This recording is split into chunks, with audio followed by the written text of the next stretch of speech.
welcome to Mock the Week. I'm Dara O'Brien. The news this week: Prince Charles is suing the Mail on Sunday for printing diary extracts that were insulting to the Chinese. Charles' former royal PR man Mark Bolland revealed that the Prince routinely shares his private thoughts with a group of 50 friends, or as most people call it, a window box.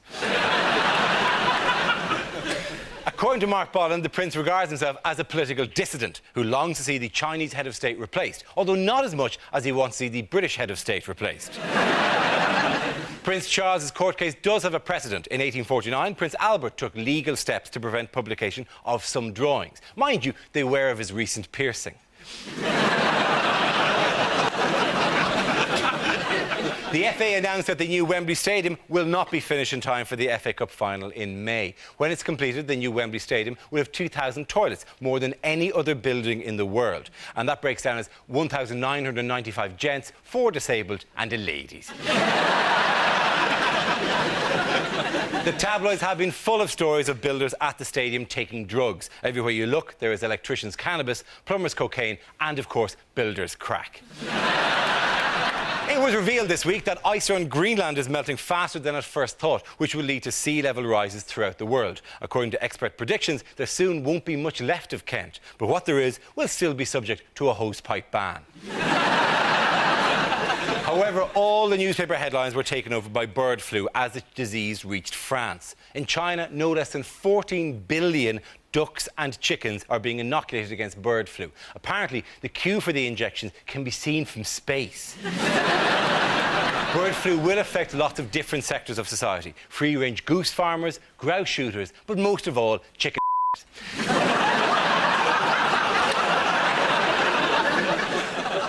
Joining me tonight to work through a series of satirical games are 6 of the country's top comedy performers: John Oliver, Rory Bremner, Jeremy Hardy and Frankie Boyle, Hugh Dennis and Joe Brand. Welcome to you all.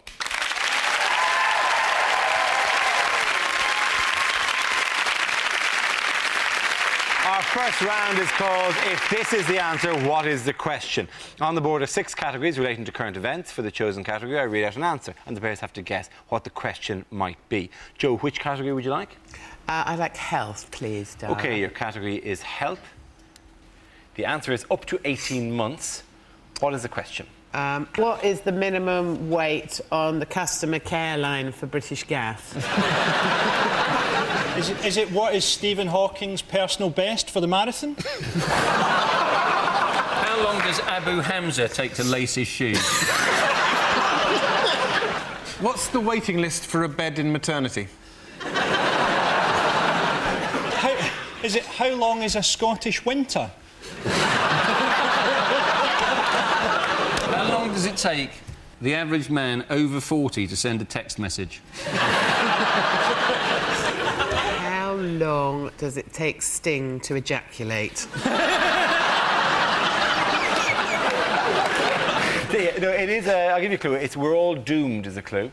What? That's a hell of a clue, Dara. That's the kind of thing you usually shout at traffic. I offered more as a kind of a hint. Oh. We're all doomed now. Is this how long it's going to be before we drag the last chicken through the streets of London and stone it to death on the steps of the Big Brother house?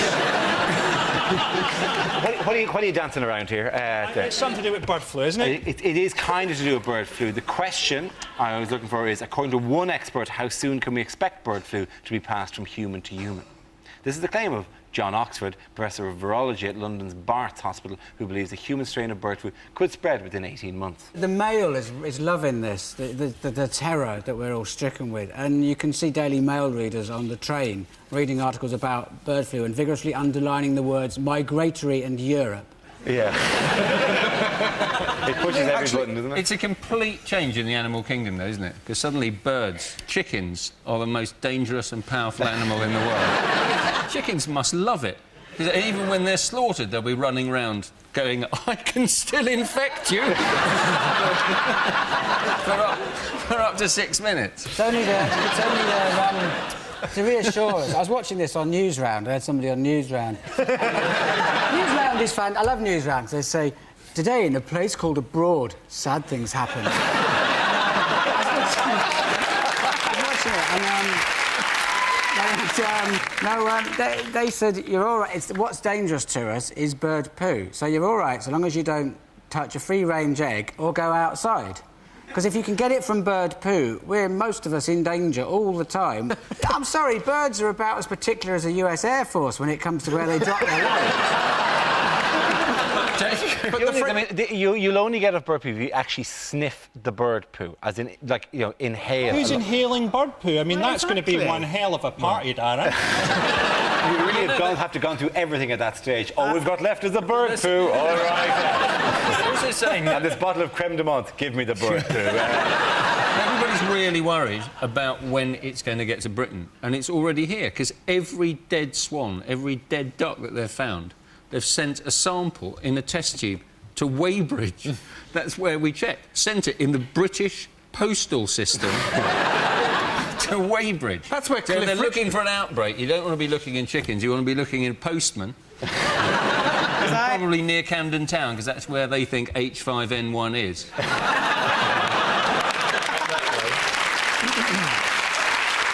So the lab is in Weybridge? The lab they're testing them is in Weybridge. Because yeah. Cliff Richard lives in Weybridge, doesn't he? He'll be the first to go. Cliff Richard will be like the canary in the coal mine. We'll have him in a cage. Cliff finally collapses. No! To run screaming from One of the problems with bird flu is going to be is telling, like, half of the bird population whether they've really got flu or not, because half of them are going to be going, oh, I've got flu, and in fact they've only just got a bad cold.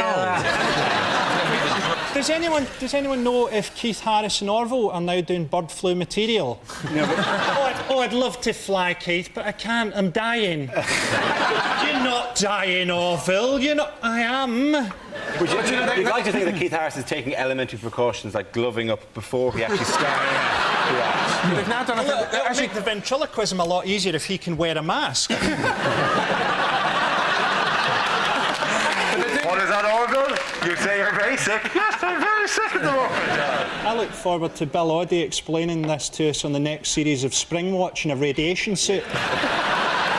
That's the problem. The ministers have tried to calm people down by using reassuring phrases such as no need to panic and very low risk, but that is the problem with language. There's no point wasting your time with words like that if you also plan to use words like fatal and pandemic, because on the seesaw of loaded words, fatal pandemic is a very fat little boy, and he needs a lot more than a couple of no needs to panic to give him a fun day in a park. He's just there at the moment, frightened. The methods used to cull the birds will vary from country to country. In the West, we'll be using mechanised slaughtering machines, but in China, they prefer the more traditional method of covering them in plum sauce and luring them into pancakes. The other killer animal that emerged during the week was in Germany, and we should only hope that these things don't go wild, the largest rabbit in the world. I know he's sweet, isn't he? But those paws on your head. I'm sure that's not just like a really small bloke. No, it's not. To be honest, it looks like they're a couple.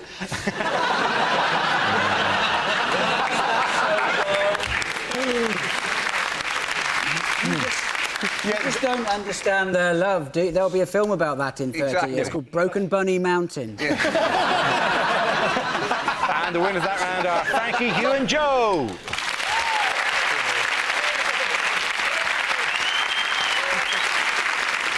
The next round is called Between the Lines and features Rory and Hugh. Would you please make your way to the press pit? Thank you. In this round, one of them takes on the role of a person in the news addressing the media, while the other translates what they really mean. As he prepares to assume centre stage, Rory, you are Chancellor of the Exchequer, Gordon Brown, informing us of what lies ahead. Ladies and gentlemen, for nearly 9 years now, I have been Chancellor of the Exchequer. Ladies and gentlemen, for nearly 9 years now, I have wanted to be Prime Minister. There has been much talk about a handover. I think it's more important than that. It's not just about myself and Tony. It's about the future of the country. It's my turn! Throughout that time, I have controlled the economy prudently and sustainably. One more stamp and I get a free cappuccino. I know people find David Cameron attractive, but I have qualities that he doesn't. I'm big, I'm tough, and I'm hung like a horse.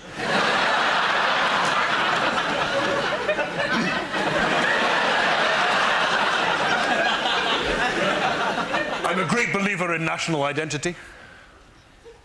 OK, the new. But I don't believe in cultural stereotypes. Many a mickle makes a muckle.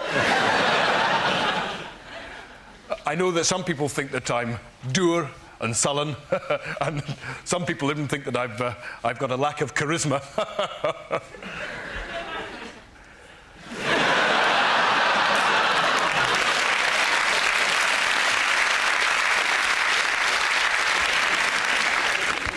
And I am, of course, looking forward to working with John Prescott.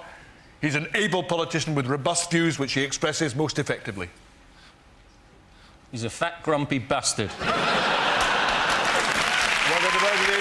Points going to Rory there.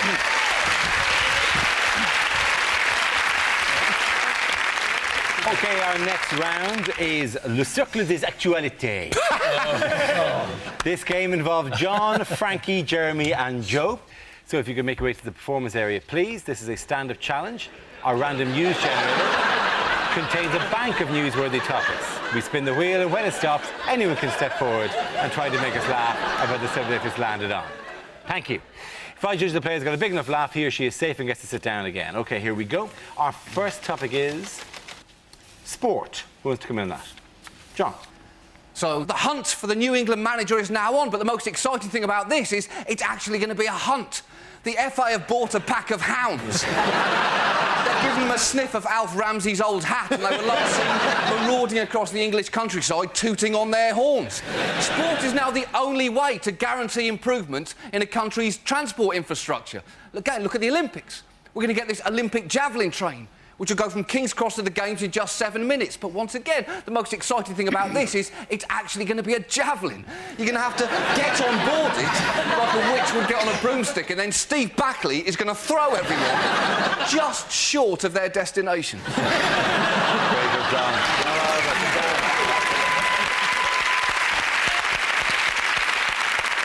Right, let's spin the wheel again. The subject is charity. Oh, Frankie. I tell you what I hate is comic relief. People sitting in a bath full of beans for starving Africans. Send them the bloody beans! Homeless charities. You know, how come it is that we can get charities that will take, like, all the dogs off the streets and provide them at homes, but we can't do that for people? I'd like to see a TV show like Tramp Rescue. Do you enjoy long walks and drinking heavily? Arguing over games of pool? Perhaps you could provide a home for Kenny.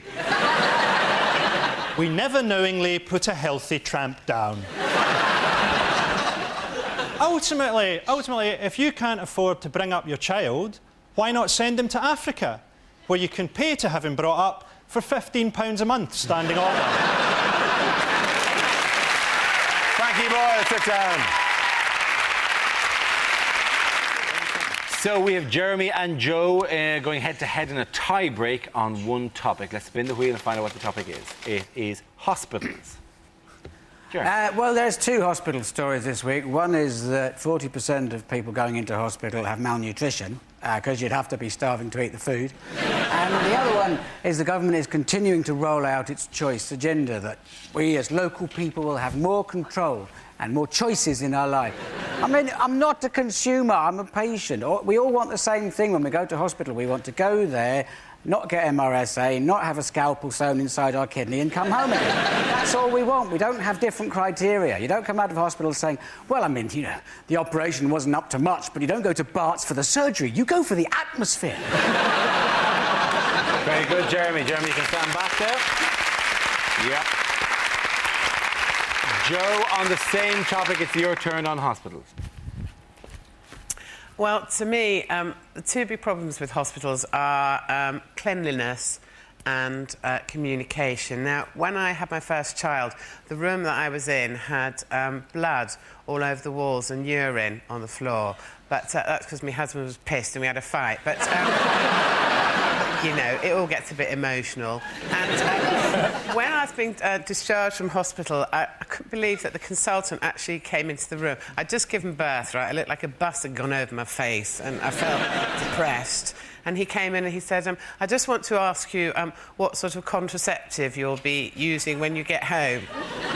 Just run that by me again, would you? What sort of contraceptive I'll be using when I get home? I thought I might just cling to the headboard and shout to my husband off, or I'll call the police. Thank you very much, Joe Brown. Joe is the winner there. Thank you very much. Come on back, both of you.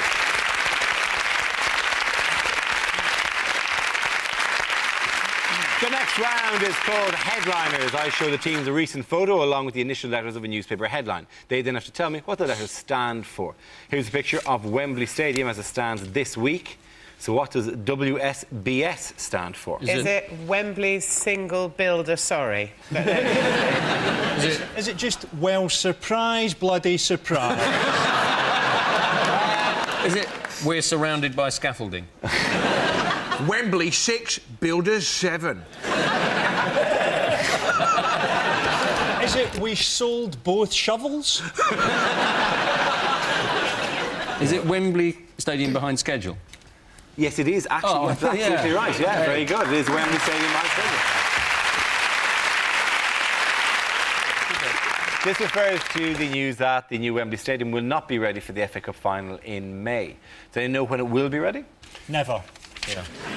Well, the Cardiff one's called the New Millennium Stadium, and this one's going to be called the Next Millennium Stadium. Is it basically we're waiting for the polar ice caps to melt and then we're all going to go and live in this? How could it take so long? I mean, football stadium's only a few seats and some grass, isn't it? They haven't got to do a patio or anything. You're right. That would have made it a much more complex job if they tell, well, we like the 90,000 seats, but could you just push through this wall and open the area extra bit like this? And we can put a barbecue there as well. That'd be great. Who are the first people who are going to be playing there then? Footballers. Our grandchildren's grandchildren. What? No, it's likely to be Bon Jovi. Bon Jovi. Well, if they've got 500 seats in, they should just go ahead with the gig. Who are Bon Jovi playing? Arsenal. Yeah. Actually, you could just play there, for God's sake. All you need is those two pylons there, right? Just about 60 yards the other direction, put two jumpers down. Right? Away you go. Do you know what worries me about the whole stadium? They've built the ring of the stadium now, but the cranes are still inside. I just like the fact that they paid 20 million just to have the old Wembley taken down. They should have just had their last match against Scotland. We'd have done it for free. Oh, never mind the goalposts. I'm taking the director's box. That is a fear that the first time they play Scotland, you're all going to climb up in the arch and bounce up and down on it. The lesson is always get a couple of quotes. You know, don't just grab the yellow paper. Oh, look! No call-out charge. Let's get this one. It would have been good to see the FA turning up on Watchdog.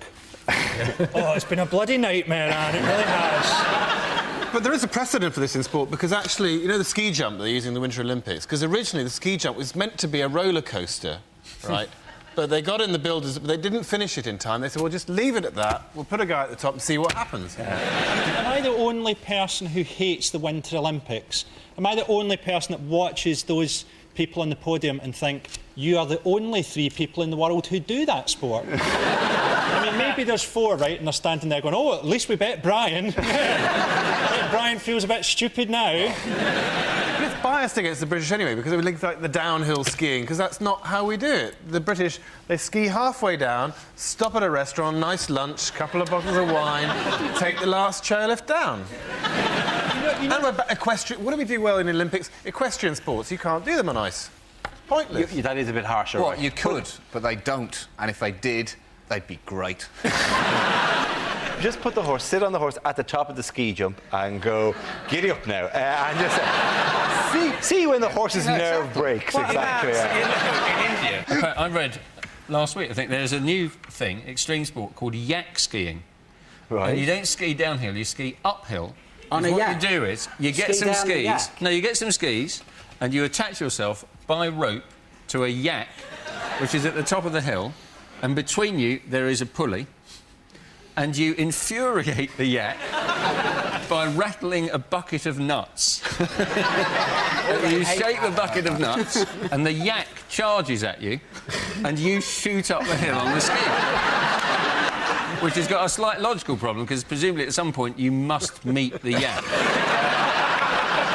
the idea, you have so much speed over that stage, you can go, look at you, feck you, I've got the nuts. The yak goes, oh, curse you.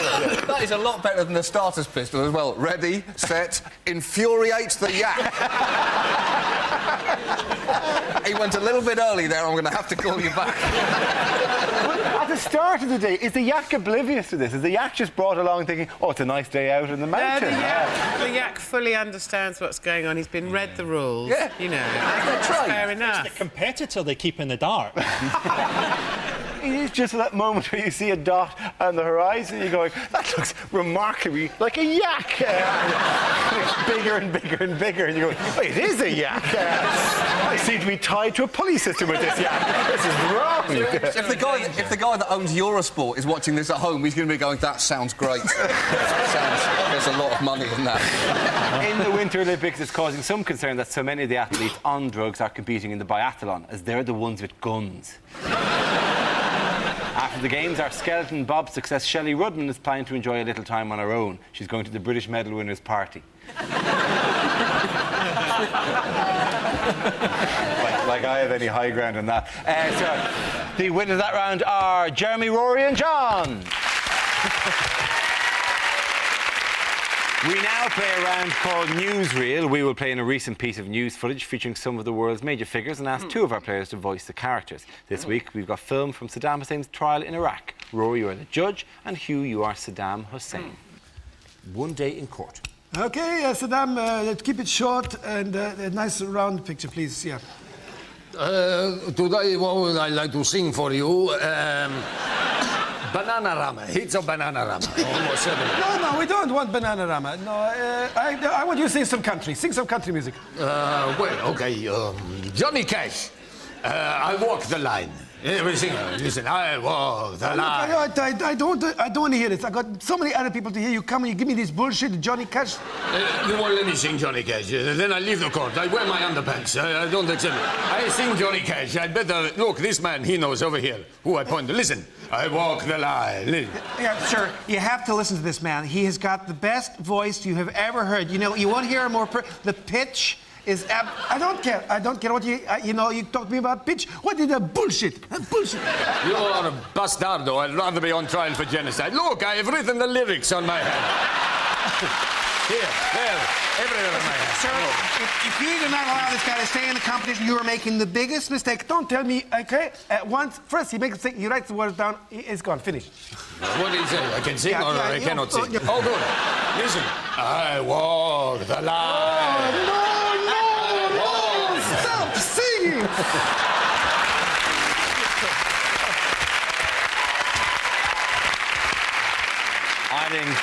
I think Rory Bremner gets all the points for that round. Surely not. I think so. Now we come to our final quick-fire round called Scenes We'd Like to See. This is for everyone, so you can make your way over to the performance area, please. I call it ideas for scenarios we'd love to see, and the performers come in with their suggestions. OK, here we go. The first subject is what not to say on receiving a Winter Olympics medal. I hate my national anthem. Could you play Love on the Rocks? Listen, Brad, have you got one with like a ganja leaf or something like that on it? Or like maybe an AK-47? This is great. I didn't even realise it was a sport. Gold for Switzerland! I'll put it with the rest of the Nazi stuff. Could you just hang the medal off my neck brace? I'd like to thank my mother for providing my urine sample. The goal for women's curling. This will take pride of place in the office that I clean. Whoops!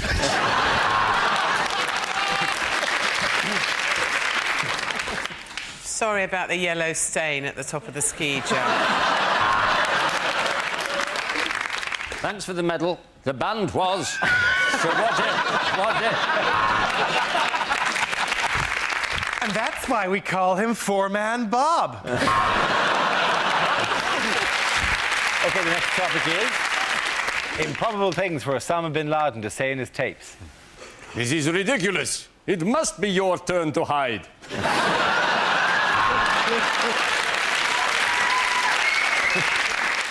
What do you think? Lose the beard?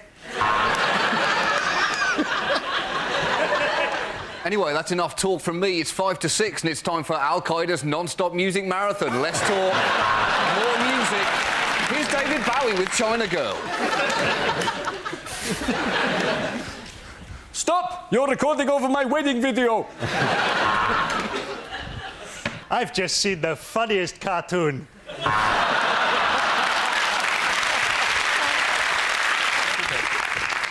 Do you think this cave makes me look a bit gay? So, who could live in a cave like this?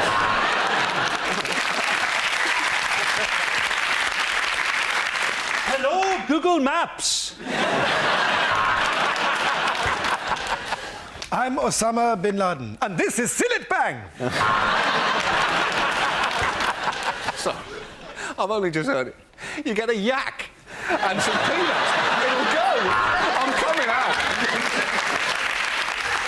The next topic is unlikely things for a TV announcer to say. For those of you of a nervous disposition, you may be disturbed to know that your television is off and I'm speaking to you from inside your own head.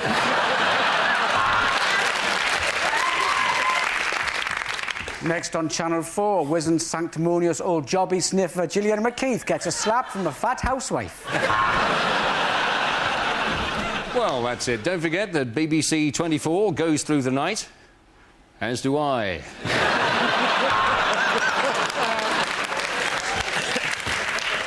And next on Channel 5, a sensitive documentary entitled The Boy Who Looked Like a Baboon's Arse.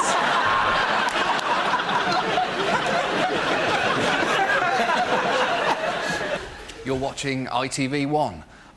Why are you doing that? I've got the listings in front of me and we've got nothing. Nothing. You may be interested to know I am completely naked and playing with myself. We interrupt tonight's showing of The Sixth Sense with some breaking news. Bruce Willis is a ghost. If you have been affected by any of the issues raised in Balamory... Tonight's episode of Songs of Praise contains strong language and scenes of a sexual nature. Let's leave it there. Frankie is the winner, ladies and gentlemen. You can all come back. OK, come on back now. Ladies and gentlemen, that is the end of the show. This week's winners are Frankie Boyle, Hugh Dennis and Joe Brand. Commiserations to Jeremy Hardy, Roy Bremner and John Oliver. Thanks for watching. Good night. Yes, well, here's another unlikely thing. John Coleshaw is having a commercial breakdown on BBC One in 5 minutes. And what happens if Romeo and Juliet stay together? There's no jealousy in Othello, and the Scottish play becomes Macbeth the musical. Kevin Eldon and Patrick Barlow bring Shakespeare's happy endings to BBC 4. And by the way, I'm not naked.